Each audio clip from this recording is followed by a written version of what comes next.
saya Yohana dari program studi Pendidikan Guru Sekolah Dasar Universitas Terbuka. Pada kesempatan kali ini saya akan menjelaskan mengenai sistem pencernaan manusia.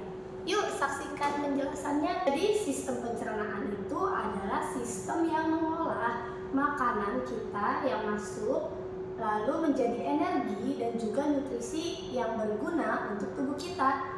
Dalam sistem pencernaan ini kita melibatkan beberapa organ yang disebut organ pencernaan. Sistem pencernaan ini dimulai dari organ mulut yang dimana merupakan tempat masuknya makanan atau minuman yang kita konsumsi sehari-hari.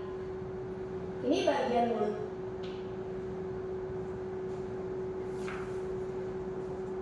Setelah itu, makanan yang masuk dari mulut dikunyah, dan saat makanannya sudah menjadi halus, makanan akan masuk melalui kerongkongan tubuh kita. Dari mulut masuk ke dalam kerongkongan. Ini yang disebut dengan kerongkongan, area kerongkongan. Lalu setelah itu makanan turun langsung ke dalam organ lambung kita. Selanjutnya, makanan di lambung akan diolah ke usus besar yang nantinya akan melalui usus halus dan juga akan dikeluarkan melalui anus. Berikut gambar dari organ pencernaan tubuh kita.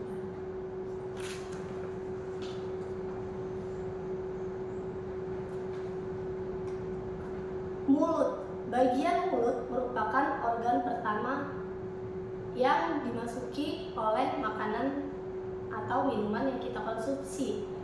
Mulut ini merupakan organ pencernaan yang terdiri dari beberapa bagian. Ada gigi untuk berfungsi untuk mengunyah, juga ada lidah, dan juga ada air liur. Lidah ini berfungsi untuk mengatur letak makanan saat kita akan menelan dan mengucap sebuah rasa dari makanan. Lalu air liur juga membantu pencernaan dari makanan kita. Selanjutnya kerongkongan. Di area kerongkongan ini, sebelum makanan turun ke lambung, di area kerongkongan dia merupakan adalah saluran pencernaan yang menghubungkan mulut kita dengan bagian lambung yang ada di area perut. Nah, kerongkongan ini juga berfungsi untuk mengalirkan makanan yang telah lumat atau yang sudah halus dari mulut ke lambung melalui gerakan namanya disebut gerakan peristaltik yang berbentuk tabung dengan panjang kurang lebih 20 cm. Selanjutnya ada lambung. Setelah makanan turun dari kerongkongan, maka akan memasuki area lambung. Nah, makanan yang berasal dari kerongkongan dan masuk lambung ini, lambung nantinya akan menghasilkan getah pencernaan. Makanan yang sudah lumat tadi akan dihancurkan dan diaduk dengan bantuan getah pencernaan dari lambung tersebut. Getah pencernaan itu nantinya akan berfungsi untuk memecah makanan yang ada di lambung. Selanjutnya ada usus halus.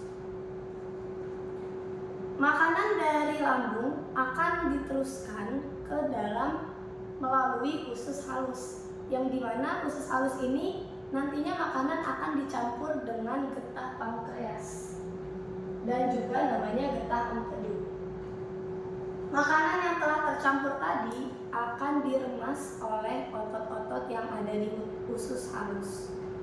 Selanjutnya yaitu adalah usus besar. Nah, usus besar ini akan bersambungan dengan usus halus. Jadi permulaan dari usus besar ini disebut dengan usus buntu. Nah, di dalam usus besar ini Biasanya terjadi penghancuran dari sisa-sisa makanan dengan bantuan dari bakteri pembusuk yang ada di tubuh kita. Selanjutnya, makanan dari usus besar. Sisa-sisa makanan yang ada di usus besar yang tidak berfungsi bagi tubuh kita akan masuk ke area anus, yang mana merupakan bagian akhir dari sistem pencernaan. Anus ini berfungsi untuk mengeluarkan sisa makanan dari tubuh kita yang disebut dengan kotoran atau feses.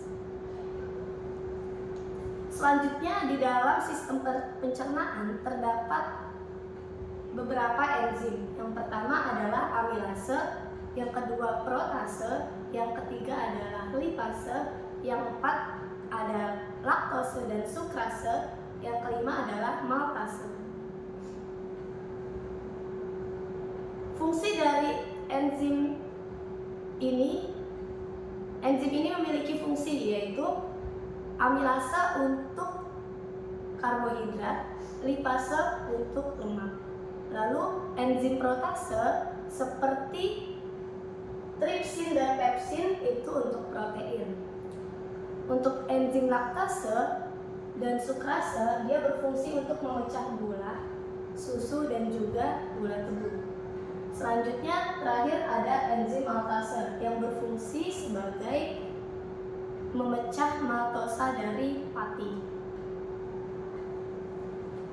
Nah, di dalam sistem pencernaan, tentunya di organ kita terdapat beberapa gangguan yang dimana jika kita salah makanan atau makanan kita tidak bersih atau mengandung bakteri, kuman, dan virus atau hal-hal lainnya yang tidak baik bagi tubuh kita, maka akan terjadi penyakit atau gangguan pada organ pencernaan seperti diare, sembelit, radang usus buntu, tifus, dan juga kolik. Sekian penjelasan dari saya mengenai sistem organ dari pencernaan. Semoga bermanfaat untuk teman-teman semua.